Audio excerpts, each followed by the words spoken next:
Ben, Une profonde blessure, c'est un livre qui vit les abus sexuels commis par des prêtres contre des enfants. C'est un livre qui parle de la blessure que ces enfants-là, devenus adultes, portent encore. Ce pas des vieilles affaires d'il y a 20, 30 ans. Ils font ils font des cauchemars, ils en ont encore des séquelles, des impacts importants. Et ça rejoint vraiment la dynamique actuelle des abus sexuels dans notre société, des gens qui dénoncent. Et quand les gens dénoncent, que ce soit des hommes, des femmes, encore plus les femmes dans notre culture, on les fait taire parce qu'on ne veut pas déranger le système et on est mieux que la victime se taise ou que la victime pardonne plutôt que de faire ce qu'il faut pour changer les choses et pour réparer. Alors le livre parle de ça, plus dans quelle mesure le système ecclésial a favorisé les abus. Et des gens m'ont dit qu'après avoir lu le livre, des victimes m'ont dit que ça les avait aidés à comprendre ce qui leur était arrivé. Ben, c'est l'éditeur qui m'a demandé de le faire, mais ça fait longtemps que je porte ces questions-là. Puis je les porte à travers plusieurs amis que j'ai, à travers des étudiantes et à travers ma propre expérience.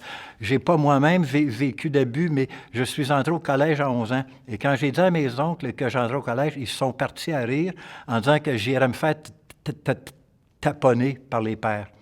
Ça m'est pas arrivé, mais j'ai appris depuis que le livre est sorti que le directeur spirituel que j'avais avait abusé un autre enfant 1 an avant moi, qui allait se confesser dans la même chambre que moi. C'est très proche.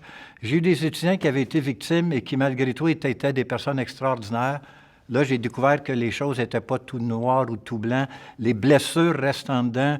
J'ai une amie qui s'est suicidée il y a quelques mois, qui avait été abusée par un prêtre il y a 40 ans et qui disait qu'elle se sentait encore salie en dedans. Ça faisait 40 ans et c'était une des femmes les plus merveilleuses que je connaissais, mais les blessures que les gens portent en dedans, on ne les connaît pas. C'est ça qui m'a fait écrire. Il y a plusieurs années, j'ai rencontré une femme qui est la fondatrice, en fait, de l'école Rosalie Jeté, qui avait ouvert sa porte à des femmes stigmatisées pour leur travail du sexe, leur travail de prostitution, comme on disait à cette époque-là. J'ai eu la chance de travailler avec elle pendant un certain nombre d'années. Je suis encore ami avec elle. Elle a eu 100 ans il y a quelques mois.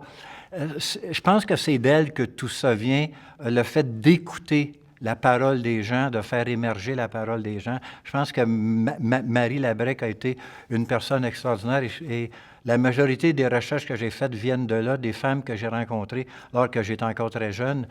Et j'ai découvert les blessures d'enfance qu'elles portaient et finalement les blessures d'enfance que beaucoup d'entre nous on porte.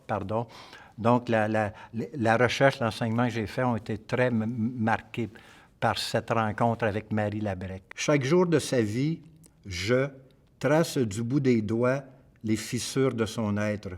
Il les dessine de couleur or, il recolle ainsi les morceaux un à un pour mieux rapiécer les miettes qui lui restent. Je refuse de croire que guérir veut dire effacer.